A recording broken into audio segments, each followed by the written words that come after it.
Yeah. Please share Uh, about yourself as well. yeah, about me, I started my journey back in school when I was in sixth grade, and the French got introduced in our school as a third language from sixth to Right. ninth. I was learning French at school, so it was very basic, and then I took it forward, and then I went to Alliance Francaise de Delhi for further classes, and I was there till 12th, I would say.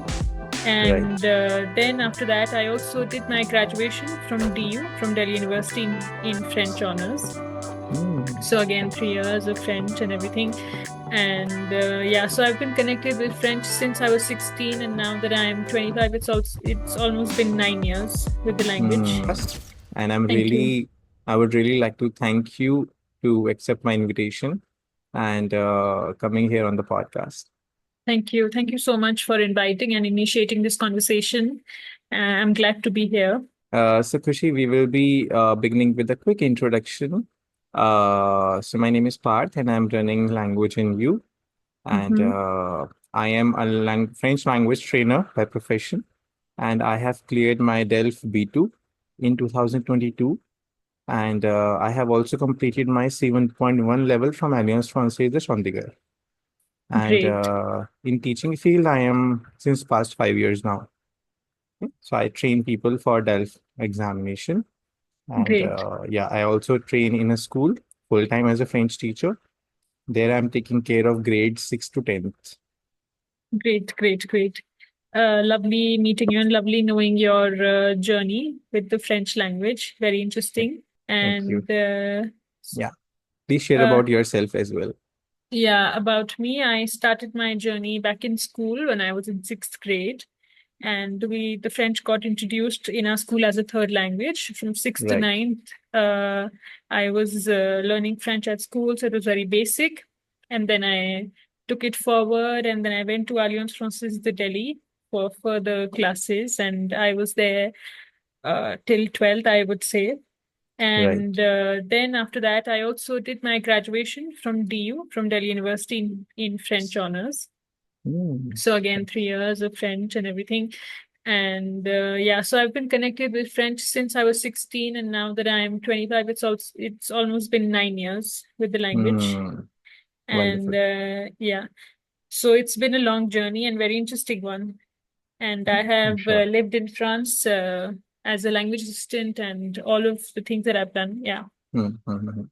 Amazing. Amazing. And I also know that you are also a Spanish language expert. So would you like to throw some lights on that?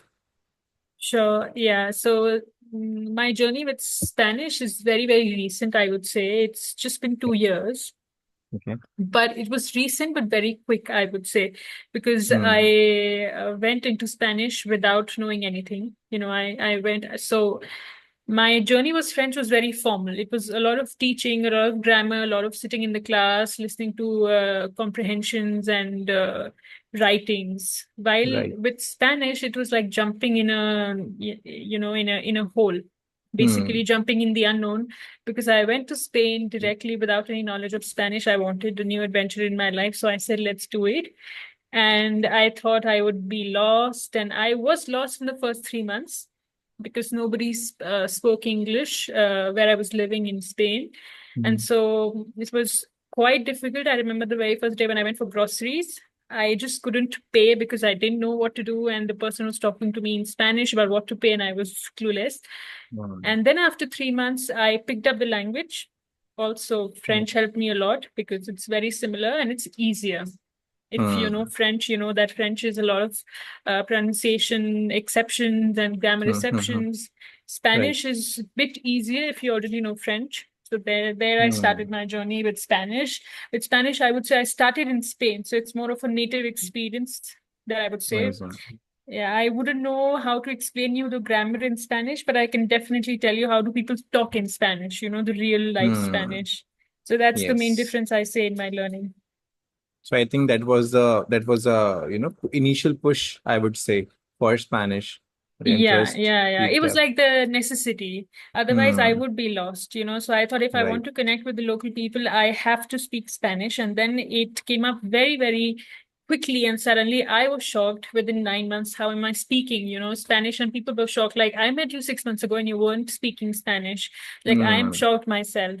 But it Right. was, I think, then I realized maybe I like languages. I never thought it that way, that I made for languages, because French happened just because it was in Hmm. school.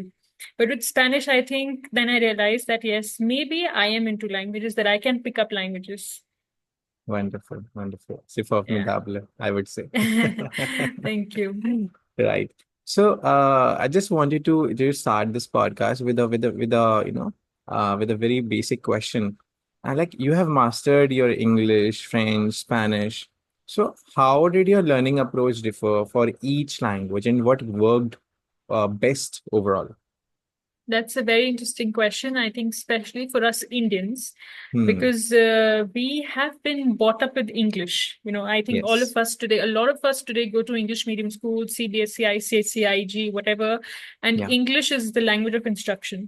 Hmm. So I think English, all of us learn very unconsciously without even knowing that we are learning English for something. We do it for the grammar class, we do it for the English Yes. class to score good marks. If you want to score in the university, you need to have English. So I think English learning for all of us is something that we don't realize that we are doing Hmm. something. It's Right. just a part of routine every day for 18 years till you turn 18 in school, Hmm. you have the Hmm. English class. So it's Right. I think it's very, very unconscious learning. Then coming to my learning with French, it was conscious, very opposite to English, because that I chose myself. I thought, okay, I want to go for French classes. With English, Hmm. it was given to me, like all of us. You Right. also, and I think a lot of people who would be watching this video, it's the case of everyone. Hmm. And with French, it was okay. I made the conscious decision to go for French, that I want to Right. know this language and everything. And with Spanish, that I just told, it was very spontaneous. It was like Hmm. jumping in the unknown, but then I Yes. could swim around. So I could actually save myself. So these Right. were three very different approaches that I had with three different languages. Hmm. And what worked best overall, according to you? I think maybe there's no best, in terms of what works best. It's very, very subjective. Mm-hmm. I think, the more time you spend with a language, Hmm. the more you learn. There is Yes. never an end to learning a language. You might be a Yes. native, you might be a teacher, you might be a professor for 17 years, but Hmm. there is no end. Because every day you have new slangs in any language, even in Hindi, even in English, you have these neo slangs, and with Gen Z and with internet. So I think there's no end to learning a language. Absolutely. Right. You're right. And Yeah. as a language trainer yourself, so would you recommend some strategies, some effective strategies for somebody who is learning, like maybe a particular language or maybe more than one language? Yeah. Again, very, very interesting, because so we as Indians, especially, we are Hmm. learning a foreign language in an environment where it's not spoken, Hmm. where we just see, or we are in touch with the language for maybe 45 minutes just in the Yes. class. And then the whole day we're not in touch with the language. For Hmm. some people, it's just twice a week. Correct. And I think that's the main difference. That's the main thing that makes you lack in a language. So Hmm. some strategies that could help, first of all, be very consistent. Like I tell my students that, even if just for 15 minutes, you need to be in touch with the language every day. I'm not Mm-hmm. saying take out 1 hour, but Yeah. 15 minutes would be fine. One thing that I did as a student was, for example, change the things that I do regularly into the language that I want to learn. Now, for Hmm. example, changing my phone settings. Mm. So when I was into French, I remember all of my phone settings were in French. So the settings, paramètres, and everything was in French. Now that Mm-hmm. I'm into Spanish, so people say, "Nah, you have a Spanish phone." No, no, I don't have a Spanish phone. But because I'm into the language, I want to see it unconsciously every time. So Yeah. now everything is in Spanish. So I think this is a great advice, because we are all so much on our phones every day. Yes. So I think it's a great strategy to be in touch with the language, even if you don't want Yes. to. True. True. True.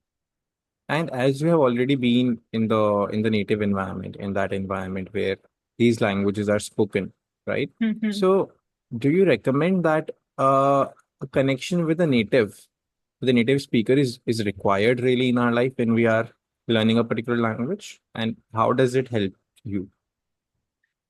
Yeah, so I think as learners, for example, when I Yeah. was a learner at 17, we are very curious to have the native touch. Hmm. We're like, I want to speak to a French person. I want to see if what I speak, they are understanding me, if I'm speaking correctly, so it's a Yeah. lot of curiosity as a learner.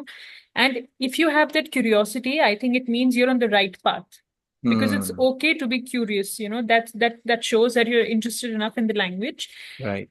And I think to be in touch with the native today, it's not specifically required to go to the country because we live Hmm. in an era of globalization. I remember Yes. when I hadn't gone to France, there are so many things online today. You have these message language exchange programs online. I remember Mm-hmm. having friends from, I think one of them from France and one of them from Africa, with whom you just share maybe normal sentences, oh, Hmm. bonjour, comment ça va? But you get a bit of the native touch. So I Hmm. think it's good to have it. Of course, it's Yeah. not necessary, but it's good to have it. And you don't have to specifically spend thousands of, rupees or lakhs of Hmm. rupees to go there. You have so many tourists in India, especially if you live in big cities like Delhi, Mumbai. Hmm. I Hmm. remember going to Lodi Garden because it was near Allianz Francaise, and I just used to sit there and just try to understand what these French people are talking, if I'm getting it wrong. So I think you can just figure out your way about how do you Yes. want to reach the native. Mhm. Absolutely. And I think there are some platforms like italki, Hello Talk, and there are Yeah. some these kind of platforms also that offers connection with the natives, and then people can connect with Yeah, each yeah, yeah. other. You can be chat friends with them, and you can just Yeah.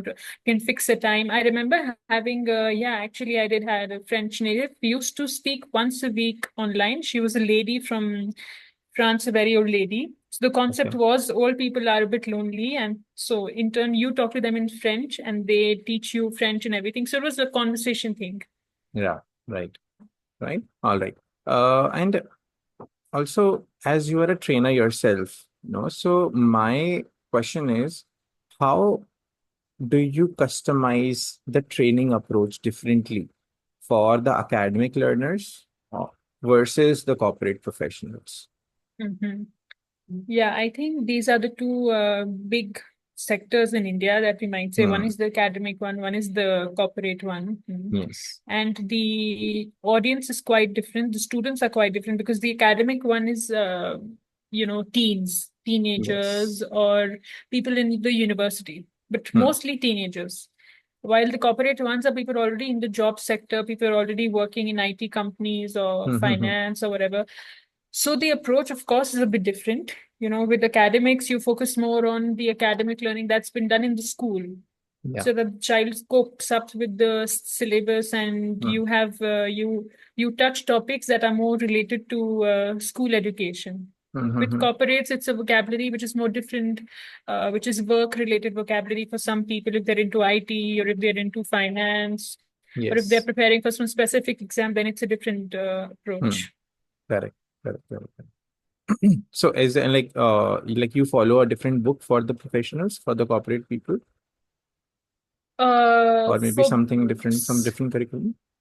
yeah, I think for the students, it's usually the academic books that they follow in school. So, Yeah. every school has a different book. For example, Actionable, Yes. Français, and they've changed the Yeah. names, but it has been there. And for corporates, it's a mix of everything. You have a lot of Hmm. things online today. You have a lot of channels to Yes. practice the listening and everything. Yeah. So Right. that's about Okay. it. Right. Because here, we because I mainly follow the Cosmopolite version of it, Yeah, because that is followed in all the Alliance Francaise network, very true. Yeah. and because I have done my studies from Alliance Francaise only, so I follow the same pathway. I follow the same curriculum, Yeah. the way I am taught. So Very good. I feel that that is actually really helpful for the people, for the corporate people, in fact. Yeah, yeah, yeah. Cosmopolite, yes, I think that's the book today. I mean, that's the people are Yeah, following the most. Yeah. absolutely.